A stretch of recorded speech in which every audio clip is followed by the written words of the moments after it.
ત્રણ કેતા તાલી ગાડી, ચાર કેતા ચકલી ગાડી, પાંચ કેતા પેંડા ખાય, છ કેતા કેડે હાથ, સાત કેતા વાઘા વળી, આઠે પાસા સીધા થાય, નવ કેતા નમન કરીએ, દસે પાસા બેસી જઈએ.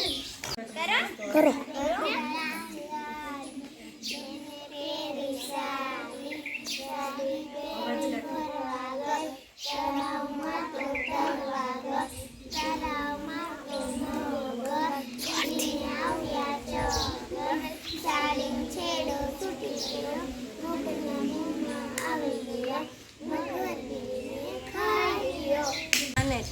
નહીં ગુરુની મહિમા અને તેમની ભૂમિકાને માન આપવા માટે મનાવવામાં આવે છે. આ દિવસે પરંપરાગત રીતે અષાઢ માસની પૂર્ણિમામાં ઉજવવામાં આવે છે. આ દિવસે શિષ્ય પોતાના ગુરુનું સન્માન કરે છે અને તેમના કૃતજ્ઞતા વ્યક્ત કરે છે. ભારતની સંસ્કૃતિમાં ગુરુને ભગવાનથી પણ ઊંચું સ્થાન અપાયું છે. કહેવાયું છે ગુરુ બ્રહ્મા ગુરુ વિષ્ણુ ગુરુ દેવો મહેશ્વર ગુરુ સાક્ષાત પરબ્રહ્મા તસ્મૈ શ્રી ગુરુવે નમઃ. પછી ગુરુ શ્રેષ્ઠ જ્ઞાનના અંજવાળામાં લાવે છે અને અંધકારમાંથી પ્રકાશ તરફ લઈ જાય છે.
માટે મનાવવામાં આવે છે.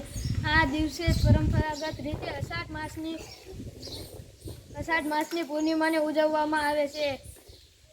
આ દિવસે શિષ્ય પોતાના ગુરુનું સન્માન કરે છે અને તેમની પ્રત્યે કૃતજ્ઞતા વ્યક્ત કરે છે. ભારતની સંસ્કૃતિમાં ગુરુને ભગવાનથી પણ ઊંચું સ્થાન અપાયું છે. કહે છે ગુરુ બ્રહ્મા ગુરુ વિષ્ણુ ગુરુ દેવો મહેશ્વર ગુરુ સાક્ષાત પરમ બ્રહ્મા તસ્મૈ શ્રી ગુરુ નમઃ. ગુરુની શિષ્યની જ્ઞાનના અજવાળામાંથી લાવે છે. આ અંધકારમાંથી પ્રકાશ તરફ લઈ જાય છે. જીવાને જીનો જીનો નાદ સાંભળાય, ગુરુજી મારા આવે છે. હે જીવાને સવારીના સુર સાંભળાય, ગુરુજી મારા આવે છે.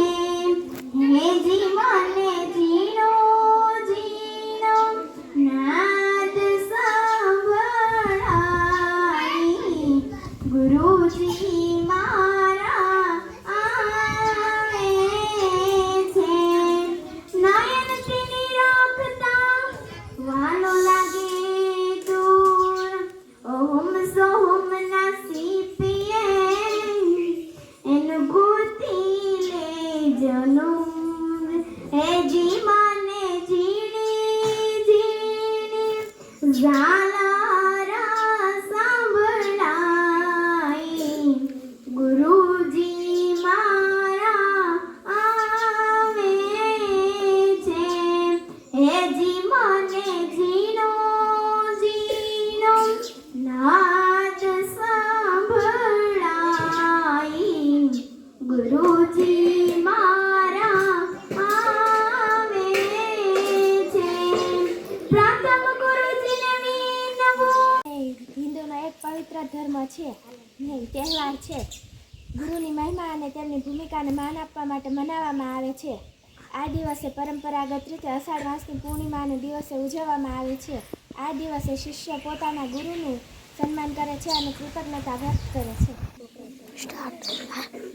પૂર્ણિમા એ હિન્દુ સંસ્કૃતિનો પવિત્ર તહેવાર છે કે ગુરુની મહિમા અને ભૂમિકાને માન આપવામાં આવે છે. તે દિવસે પરંપરાગત રીતે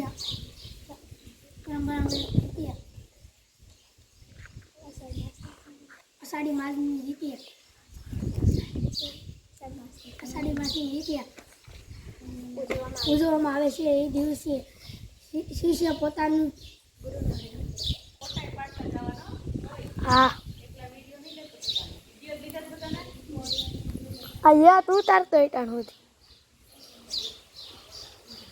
ગુરુ પૂર્ણિમા એ હિન્દુ સંસ્કૃતિનું એક પવિત્ર તહેવાર છે જે ગુરુની મહિમા આવે છે. માન આપવા માટે માનવામાં આવે છે. આ દિવસ પરંપરાગત રીતે અષાઢ માસની પૂર્ણિમાને ઉજવવામાં આવે છે. પછી આ દિવસ ગુરુ શિષ્ય પોતાના ગુરુને સન્માન કરે છે, પ્રત્યે કૃતજ્ઞતા વ્યક્ત કરે છે. પછી ભારત સાંસ્કૃતિક ભગવાનથી પણ ઊંચું સ્થાન અપાયું છે. કહેવાયું છે ગુરુ બ્રહ્મા ગુરુ વિષ્ણુ ગુરુદેવ મહેશ્વર ગુરુ સાક્ષાત પરબ્રહ્મ તસ્મે શ્રી ગુરુવે નમઃ. પછી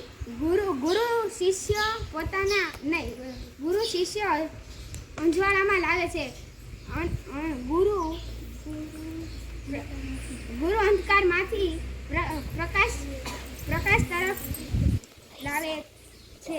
અને આ તહેવાર મહર્ષિ વ્યાસના જન્મદિવસ તરીકે પણ ઓળખાય છે, જેને વેદો, મહાભારત અને અનેક ધર્મગ્રંથો લખવાના કારણે વ્યાસ પૂર્ણિમા કહે છે.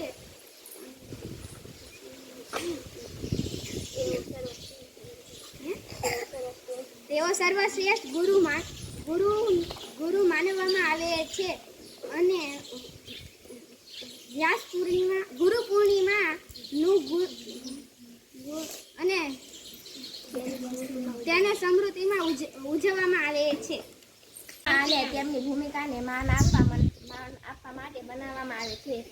આ દિવસે પરંપરાગત રીતે અષાઢ માસની પૂર્ણિમાને ઉજવવામાં આવે છે. આ દિવસે શિષ્ય પોતાના ગુરુનું સન્માન કરે છે અને તેમના પ્રત્યે કૃતજ્ઞતા વ્યક્ત કરે છે. ભારતની સંસ્કૃતિમાં ગુરુને ભગવાનથી પણ ઊંચું સ્થાન અપાયું છે. કહેવાય છે ગુરુ બ્રહ્મા ગુરુ વિષ્ણુ ગુરુદેવો મહેશ્વર ગુરુ સાક્ષાત પરબ્રહ્મ તસ્મે શ્રી ગુરુવે નમઃ. ગુરુ શિષ્યને જ્ઞાનના અંજવાળામાં લઈ જાય છે અને તેને અંધકારમાંથી પ્રકાશ તરફ લાવે છે. આ તહેવાર મહર્ષિ વ્યાસના જન્મદિવસ તરીકે પણ ઓળખાય છે, જેને વેદો, મહાભારત અને અન્ય ધર્મગ્રંથોમાં લખવાના કારણે વ્યાસ પૂર્ણિમા પણ કહે છે. તેઓ સર્વશ્રેષ્ઠ ગુરુ માનવામાં આવતા અને તેથી જ ગુરુ પૂર્ણિમા એ તેમની સ્મૃતિમાં ઉજવવામાં આવે છે. આ દિવસે લોકો પોતાના શિક્ષકો, માર્ગદર્શકો અને આત્મિક ગુરુઓનું પાવન યાદગીરીમાં પૂજન કરે છે. વિદ્યાર્થીઓ શિક્ષકોને પુષ્પ અર્પણ કરે છે અને આશીર્વાદ લે છે. ઘણા શિષ્યો પોતાના ગુરુને ભેટ આપવા તેમના આશ્રમ કે મંદિર જાય છે. આજના યુગમાં માત્ર શાળાના શિક્ષક નથી, પણ જીવનના દરેક ક્ષેત્રમાં માર્ગદર્શન આપનારા આપણા ગુરુ કહેવાય છે. ગુરુ પૂર્ણિમાએ આપણને યાદ અપાવે છે કે જ્ઞાન માટે નમ્રતા અને કૃતજ્ઞતા અનિવાર્ય છે. નિષ્કર્ષ રૂપે ગુરુ પૂર્ણિમા એ એવો તહેવાર છે, એવો દિવસ છે જે જીવનના ગુરુઓનો મહત્વ અને તેમના યોગદાનો યાદ કરવા માટે આપણને પ્રેરિત કરે છે. ચાલો આપણે પણ આપણા જીવનના ગુરુઓનો આભાર માનીએ અને તેમને સન્માન અપાવીએ. સંસ્કૃતનું એક પવિત્ર તહેવાર છે. ગુરુની મહિમા અને તેમની ભૂમિકાને માન આપવા માટે મનાવવામાં આવે છે. પરંપરાગત રીતે અષાઢ માસની પૂર્ણિમાને ઉજવવામાં આવે છે. આ દિવસ શિષ્ય પોતાના ગુરુનું સન્માન કરે છે અને તેમની પ્રત્યે કૃતજ્ઞતા વ્યક્ત કરે છે. સંસ્કૃતિનો એક પવિત્ર તહેવાર છે.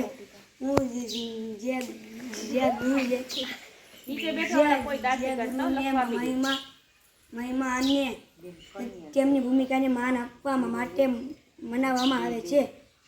હું આ દિવસ પરંપરાગત રીતે અષાઢ માસથી પૂર્ણિમાને ઉજવવામાં આવે છે.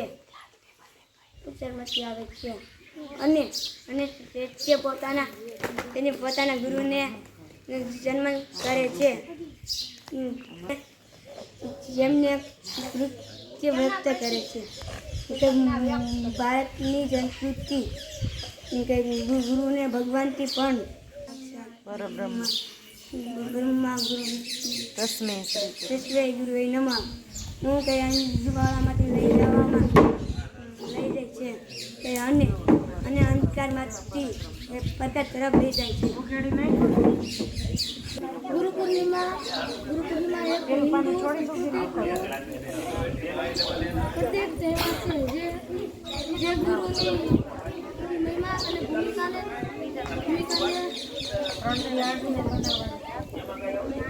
માન આપવા માટે મનાવવામાં આવે છે. આ દિવસે પરંપરાગત રીતે અષાઢ માસ પૂનમની ઉજવણી કરવામાં આવે છે. આ દિવસે શિષ્ય છે રજૂઆત વ્યક્ત કરે છે. હિન્દુ સંસ્કૃતિનો એક પવિત્ર તહેવાર છે જે ગુરુની મહિમા અને તેની ભૂમિકાને માન આપવા માટે ઉજવવામાં આવે છે. આ દિવસ પરંપરાગત રીતે અષાઢ માસની ગુરુ પૂર્ણિમાએ ઉજવવામાં આવે છે. આ દિવસે શિષ્ય પોતાના ગુરુનું સન્માન કરે છે અને તેમના પ્રત્યે કૃતજ્ઞતા વ્યક્ત કરે છે. ભારતની સંસ્કૃતિમાં કહેવાયું છે ગુરુ બ્રહ્મા ગુરુ વિષ્ણુ ગુરુદેવ મહેશ્વર. કહેવાયું છે કે ગુરુને ભગવાનથી પણ ઊંચું સ્થાન અપાયું છે.